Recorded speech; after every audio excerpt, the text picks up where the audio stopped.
Jina langu ni Johnny Walter na leo ni kupitishe kwenye mambo 6 muhimu ya kukumbukwa ya bunge la 12 la Jamhuri ya Muungano wa Tanzania. Bunge la 12 la Jamhuri ya Muungano wa Tanzania linavunjwa rasmi leo Juni 27 mwaka 2025 na Rais Dr. Samia Suluhu Hassan, ambaye pia anatarajiwa kulitunuku hotuba ya mwisho. Moja ya mafanikio makubwa ya bunge hili ni kuulizwa kwa maswali zaidi ya 20,300, kupitishwa kwa miswada 58, maazimio 922 na mikataba 12 ya kimataifa, likiwemo azimio la pongezi kwa Rais Samia Suluhu Hassan kwa uongozi wake uliotukuka. Bunge hili lilianza rasmi Novemba 1, 2020, likifunguliwa na aliyekuwa rais wa awamu ya 5 hayati John Pombe Magufuli. Kuvunjwa kwa bunge hili kunafungua njia rasmi ya kuanza kwa mchakato wa uchaguzi mkuu unaotarajiwa kufanyika Oktoba mwaka huu wa 2025, ambapo pia kupitia mitandao yetu ya kijamii ya Instagram pamoja na Facebook tulikuwekea tetesi za wagombea ubunge katika majimbo mbalimbali ya mkoa wa Manyara. Kama ilivyo kwa mabunge yaliyotangulia, bunge la 12 pia limeacha historia yake ya kipekee, likiwa na matukio ya kisiasa, kisheria na kijamii ambayo yataendelea kukumbukwa kwa muda mrefu. Na haya hapa ni mambo makuu 6 yaliyotambulisha bunge la 12 katika historia ya mabunge Tanzania. Bunge hili litakumbukwa kwa kuwa na maspika wawili tofauti katika kipindi chake, Jobu Ndugai na Dr. Tulia Ackson. Jobu Ndugai aliyekuwa spika wa 6 wa bunge alijiuzulu Januari 6, 2022 baada ya kukosoa hadharani hatua ya serikali ya Rais Samia Suluhu Hassan ya kukopa fedha kwa ajili ya miradi ya maendeleo. Kauli yake maarufu kwamba kuna siku nchi itakuja kupigwa mnada ilizua mjadala mkali wa kisiasa, ambao akizungumza katika shughuli ya kimila mjini Dodoma, Ndugai alisema, "Juzi mama ameenda kukopa trilioni 1.3 na tuna majengo ya madarasa na vituo vya afya ambavyo vinajengwa kwa tozo. Kipi bora? Sisi tubanane hapa tujenge wenyewe bila madeni makubwa yasiyoeleweka?" Rais Samia hakukaa kimya. Alimjibu kwa kauli iliyotafsiriwa kuwa ya moja kwa moja dhidi ya Ndugai. "Mtu na akili yake anasimama na anaoji kuhusu mikopo na tozo.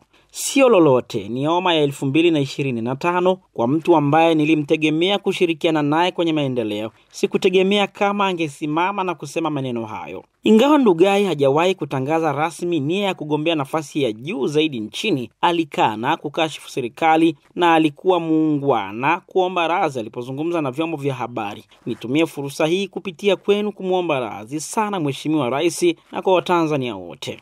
Baada ya kujiuzulu kwake, Dr. Tulia Ackson aliyekuwa naibu spika alichaguliwa kuwa spika wa 7 wa Tanzania kwa kura zote 376 zilizopigwa kwa 100%. Tukio la kipekee katika historia ya mabunge ya Tanzania. Lakini pili ni mvutano wa ubunge wa Halima Mdee na wenzake 18. Bunge la 12 pia liligubikwa na mvutano wa muda mrefu kuhusu uhalali wa ubunge wa Halima Mdee na wabunge wengine 18 wa viti maalum kutoka Chadema waliofukuzwa wanachama na kamati kuu ya chama hicho Novemba 2020. Licha ya kufukuzwa kwao, bunge la 12 liliendelea kuwatambua kama wabunge halali, jambo lililozua sintofahamu ya kisheria na kisiasa. Uwepo wa mbunge wakiwemo wa viti maalum unabebwa na baraka za kisheria kutoka kwa chama chake. Kwa mujibu wa sheria, anapofukuzwa wanachama na ubunge wake unakoma. Wabunge hawa 19 waliendelea kuhudhuria vikao vya bunge la 12 hadi mwisho wa muhula wa bunge. Tukio hili limeendelea kuwa rejea katika mijadala kuhusu mipaka ya mamlaka ya vyama vya siasa dhidi ya mihimili mingine ya dola, hususan bunge, pamoja na tafsiri na utekelezaji sheria kwa vyama vya siasa na mamlaka zingine.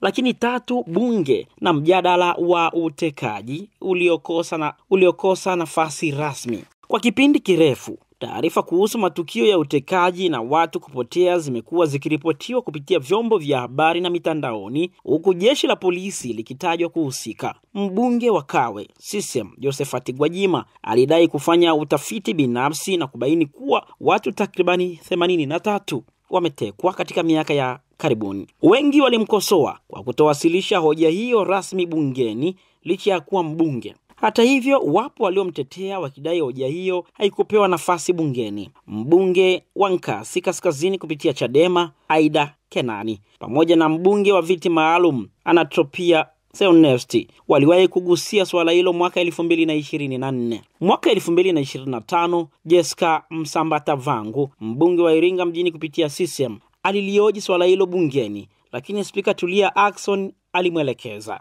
Mheshimiwa Msambatavangu, leta kama swali la msingi ili serikali iweze kujibu kikamilifu.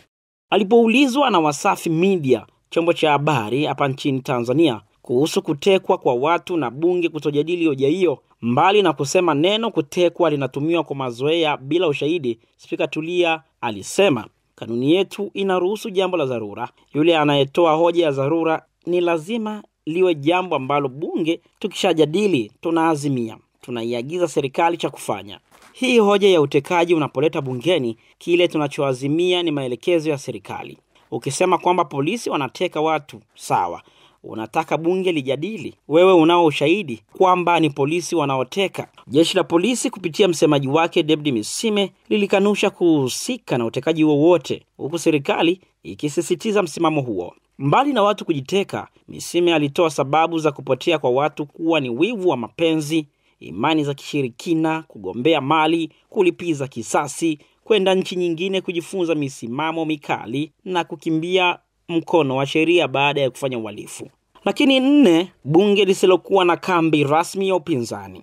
Bunge la 12 lilikuwa na upinzani mdogo zaidi kuwahi kushuhudiwa tangu kuanzishwa kwa mfumo wa vyama vingi mwaka 1992. Kati ya wabunge 264 wa kuchaguliwa, ni 8 tu waliotoka nje ya CCM. ACT wabunge 4, CUF wabunge 3 na Chadema mbunge 1. Kwa ujumla karibu 97% ya wabunge walikuwa ni wa CCM, huku vyama vya upinzani vikiwa na idadi ndogo ya wabunge isiyotosha kuunda kambi rasmi ya upinzani bungeni. Kutokana na idadi hiyo ndogo, hakukuwa na kiongozi wa kambi rasmi ya upinzani bungeni wala baraza kivuli la mawaziri. Dr. Marcos Albani, mchambuzi wa siasa, aliwahi kusema wabunge wa upinzani ndio waliokuwa wanawasaidia wabunge wa CCM kuamka na kujikuta wakitekeleza wajibu kama wabunge. Kwa sasa jambo hili haliwezi kutokea. Naye spika wa zamani Job Ndugai aliwahi kugusia hali hiyo akisema, ni kweli kabisa kwamba wabunge wengi wa bunge la 12 wanatoka CCM, lakini hiyo haimaanishi kwamba litakuwa bunge la ndio wala hapana. Mbunge wa jimbo la Kisesa Luhaga Mpina anathibitisha hili, kwani ndiye mbunge aliyechomoza zaidi miongoni mwa wabunge wa CCM kujadili hoja kinzani dhidi ya serikali. Lakini 5, je, lilikuwa bunge lililopooza? Wapo wanaoamini kuwa bunge la 12 halikuwa na mvuto wala msisimko wa kisiasa kama mabunge yaliyotangulia, hususan lile la 9 chini ya Spika Samuel Sitta 2005, 2010, lililojulikana kwa kauli mbiu ya bunge la viwango na kasi, na hata lile la 10 na 11 lililoongozwa na spika wa kwanza mwanamke Tanzania, Anne Makinda. Kwa mfano, bunge la 9 la Spika Sitta liliweza kuibua mijadala mizito kuhusu kashfa ya Richmond 2008 lililomuondoa waziri mkuu wa wakati huo hayati Edward Lowassa, na ile ya Escrow 2014 ambazo zilisababisha mawaziri na viongozi kadhaa wakuu kujiuzulu. Lakini bunge la 12 lilionekana kukosa sauti mbadala kutokana na upungufu wa wabunge wa upinzani. Mijadala mingi haikuwa na changamoto ya upande mwingine, jambo lililopunguza msisimko na ufuatiliaji wa umma. Na kwa sababu ilikuwa na wabunge wengi wa chama kimoja na wenye mtazamo mmoja kwa wengi wao, ilikuwa rahisi mijadala na hoja kupita kwa kishindo.